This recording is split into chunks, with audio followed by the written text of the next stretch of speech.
Don't you hate it when the sun hits your scope and you can't see where the animal is? I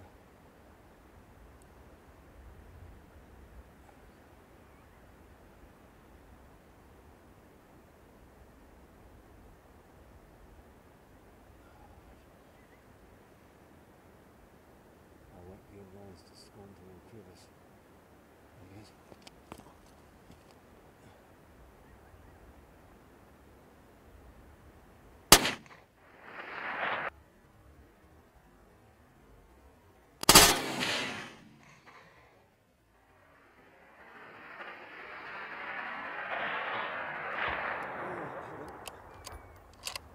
Hit him.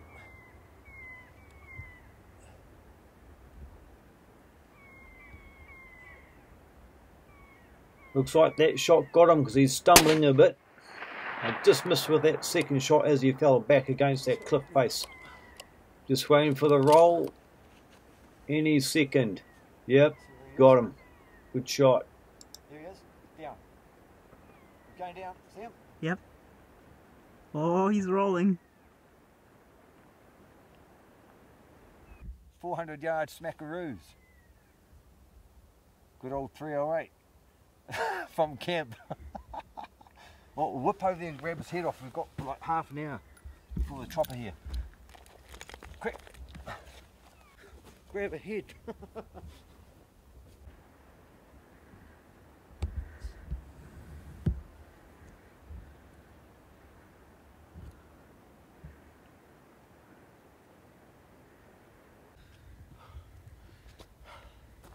Got him.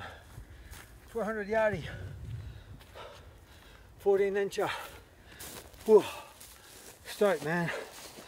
Well, this is all exciting, all packed ready to go for our chopper ride in about 15-20 minutes. And lo and behold, a big bull tail walks across his face here. So I smoke him at 400 yards.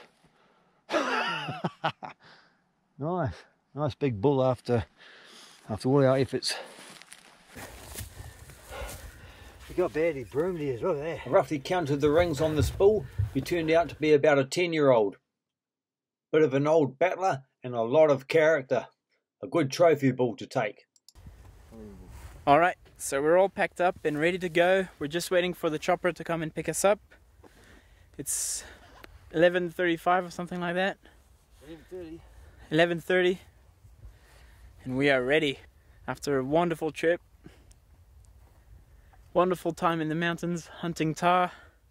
Didn't see any chamois, but very enjoyable trip. Good times. Good experience. Thank you, Uncle Tahr. Do you think we'll be overweight with these rocks? There's some souvenirs. If we crash because of you, that Overweight. will be really dumb. Oh, and this morning we had the kiosk come around and try and pinch some of our stuff as we were packing. And it was good fun watching them hassle around. Okay, can you tell me what these hunting trips do for you? Well, some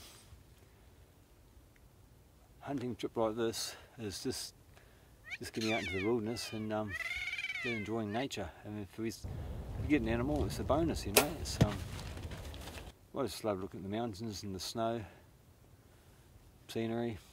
Nice getting out there and just being with nature. What does your family think about you hunting and doing all these? Oh, my family doesn't mind where I go hunting, as long as I'm back safe, you know, as long as I'm careful. I don't know if you can say it was on this Tahr trip, we were scaling stuff like this.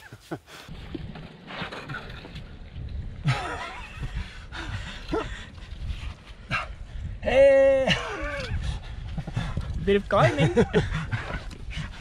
Alright, we made it, good.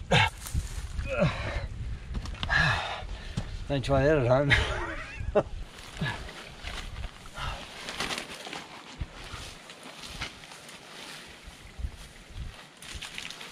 Holding on with our teeth and arms and legs and toenails, climbing up some steep stuff.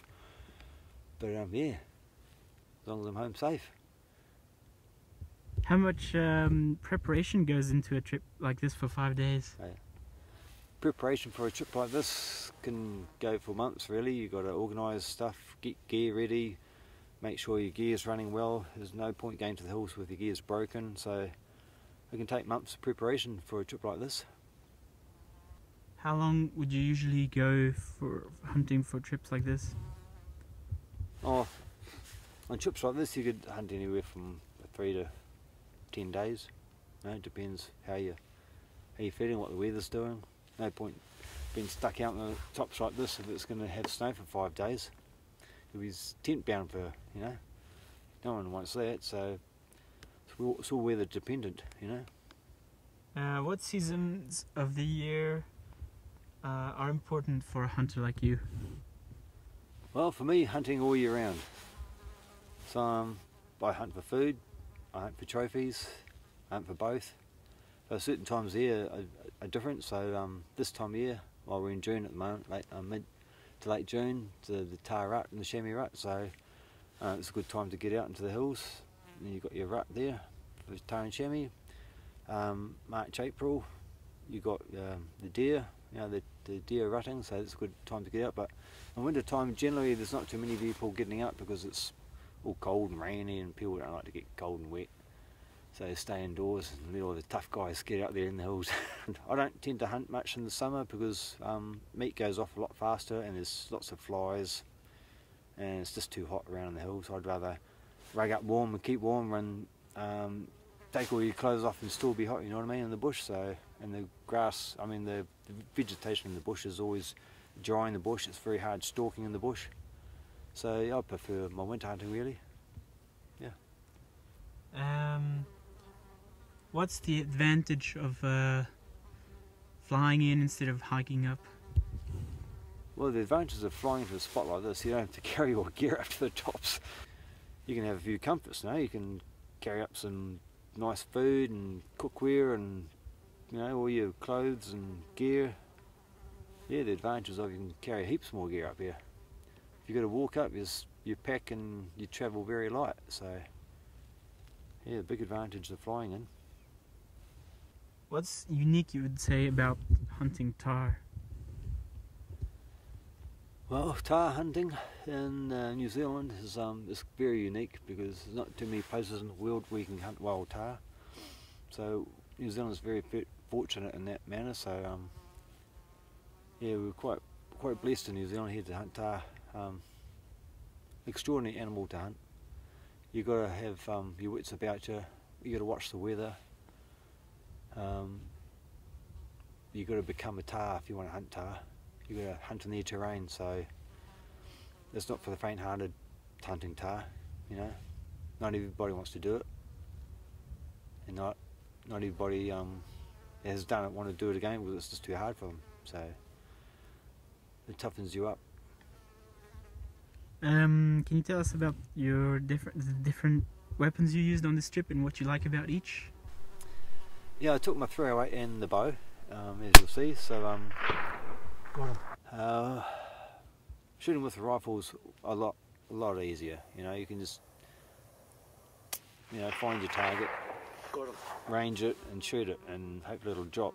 Bow hunting, you've got to range it, find it where it is, where the wind's coming from, and then you've actually got to stalk the thing. So you've got to get close enough to get within bow range. And, got it! The tahr that I got were all within like 40 yards. Well, 43 was the max I got. The other one is 33. So you've got to get right up and close and personal with these animals, and it's, I tell you, the adrenaline pumps through you when you're getting in this steep terrain and you're shooting at angles like this. It's incredible. It makes so much enjoyable to hunt with the bow, and a lot more of a challenge. What can you tell me about tahrs, their behavior, how you pick animals, and how you know how to approach the herd and everything? Well, normally you get up early in the morning, probably 5 o'clock or somewhere like that. Depends on how far you've seen the animals the day before, and you'll have to get up high to go and find them because they'll be working their way up to the tops and going to bed down by sort of like 9 o'clock in the morning. So you've got to find them, locate them. You've got to study your prey before you hunt them, And can you tell me, the stuff you told me on the hills about they will come and check you out and look at you regularly, and then they make this barking noise or chipping noise, and they'll alert the herd. Yeah, we were coming down the steep face. We'd actually gone past in Tahr, and they just come out of this little gut, and they just stopped within 22 yards of us, stopped and chirped at us and whistled and psh, like this, and that's the alarm sort of call. And they just took off. They were all young animals, but chamois are pretty much similar as well, with a bit of a squeal to them like that. And that lets other animals know in the vicinity that there's danger. And can you say that also the bulls will protect their nanny? And Intruder's going to come in and steal his nannies. He's going to, he's going to defend them like any male would. You know, if you had a girlfriend, would you like some guy come up and steal your girlfriend? I don't think so. So it's the same. Tahr's going to defend his girls, isn't he? So he's going to fight. Or body posture, they puff up all their body, and you know, the bigger the mane, you're not going to come and mess with the big-bodied mane. Tahr are you if you're a little puny bull, you know, so it's all body posturing. And sometimes they won't even fight, they'll just body posture with their big mane and puff up like this, and then the other little guy will just run away. Same with the stags, you know, a big stag like this will just move his antlers around or body posturing, and the other little stag will just run away. It's all about body posture, and if worst comes to worst, they'll fight, but normally it's all about body posture and stuff like that. I thought I heard the helicopter. Yeah, there's some pretty hairy stuff around yesterday. Yeah, one slip we would have been dead in some spots for sure. So yeah, you just got to be careful what you're doing and don't go past your boundaries. You know, if your legs start shaking, you've got to back out of there. You know, I've had my leg shaking a few times, not yesterday, but other times. You're on, you know, a very sketchy place, and your legs start shaking like this, and you think to yourself, "No, I shouldn't be here. This is just too dodgy." So you got to back out. You got to know when to back out. You just got to hold on to stuff when you're clambering down and stuff. Look at this freaking steep. Even now, my legs are a bit shaky. What do you do with the animal skins and all that? Some of the hides I've got, like for the Tahr hides, you just make them into a rug, or if you're going to get a head mount, you know, cave it from the belly and up, and you just skin it off the animal and make it into a mount, and the taxidermist will mount that. Otherwise, you just make it into a rug or something. It'll look really nice. Or you can get a Euro mount, with just the skull and horns mounted on the wall. That looks really nice too. So, last question. What will be the first thing you do when you get home after a hunt? The thing I do when I get home from a hunt like this is probably give my family a hug. Anything you wanted to say or add, maybe? About the trip? Anything I want to add? Yeah, I'll add something. I asked the chopper pilot to put us in the spot where there's some Tahr and chamois. I mean, I don't know if where he dropped us off was the ideal spot, because when we landed here in the first day or two, we knew other humans had been here because we found, you know, fresh footprints up in the snow. We found a freshly dead carcass of a Tahr over there. So obviously we've been in a spot where there's hunters been recently, and that's not good. So I mean, he can't really predict that. Another chopper outfit probably flew another crew in here, you know, so that was disappointing. The other thing, we didn't see any chamois, and you know, chopper pilots should know where chamois are in Tahr. You know, we've been here 5 days and we didn't see a single chamois, so I think those guys before us just either hunted it out or they've moved on. So it's a bit disappointing about that.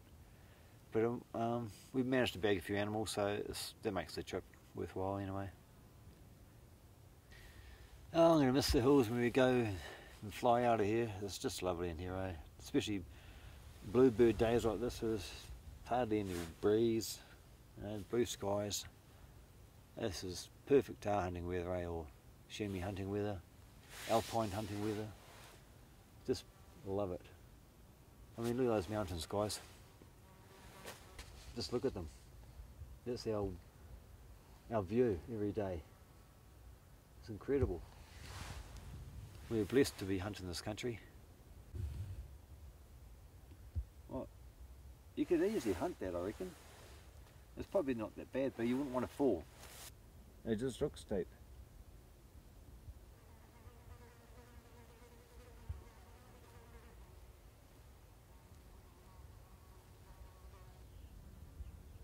Oh, there are. There's more. There's heaps up top there. Fuck, look at them all. My goodness me. That's like Tahr City up there in the snow. Another thing, like if you've got snowy faces, there's like lots of snow on, you just look for the footprints in the snow and that'll tell you where the animals are, or if there's no animals at all. If there's no footprints in the snow, there'll be no animals there. That's a dead giveaway. So if you find snow, or if you're hunting, look for footprints in the snow first. That'll tell you there's animals around.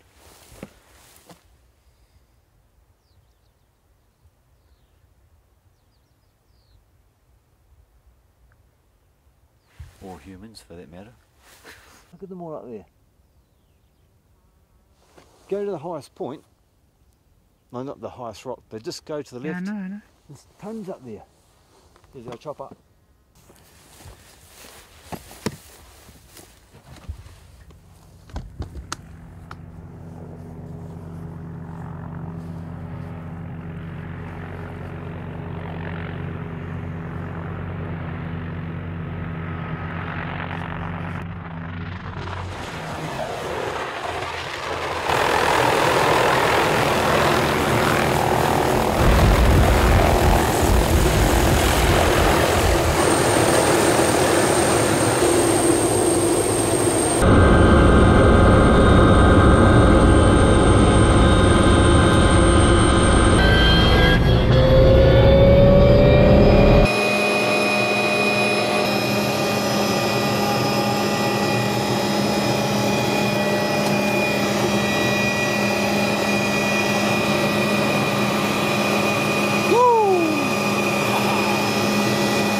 Chamois spot, guys. We just finished our Tahr spot. Now we're in a chamois spot, hopefully. So, behold, chamois.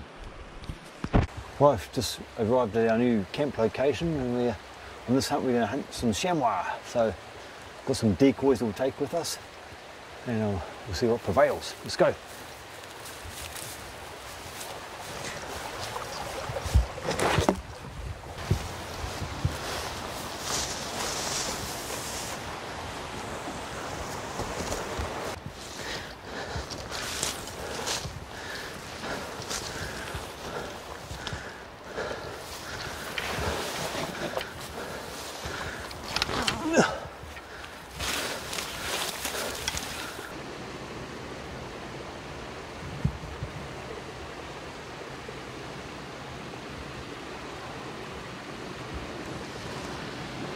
But that's where they'll be. I'm guessing they're quite high. Oh, here I am with Frank. On this hunt we're hunting chamois. New location from our Tahr spot. Glass and waters here in front of me. Hopefully we'll get something other than Frank.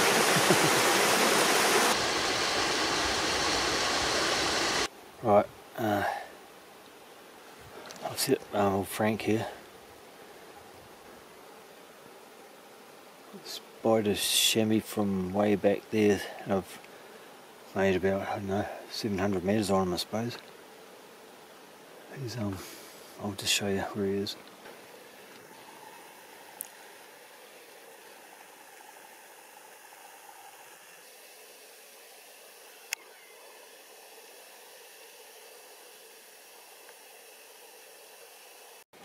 Well, the chamois stood up now. I wonder if we should get a bit closer. Like Frank. This is Frank.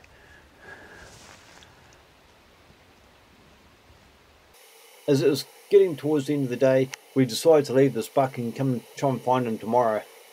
It's always good to do a bit of a recce so you know where the animals are that you're going to be hunting for the next day. Subscribe for more action and adventure, and I'll see you on the next video. In part 6, we've got more action and adventure coming up, so stay tuned.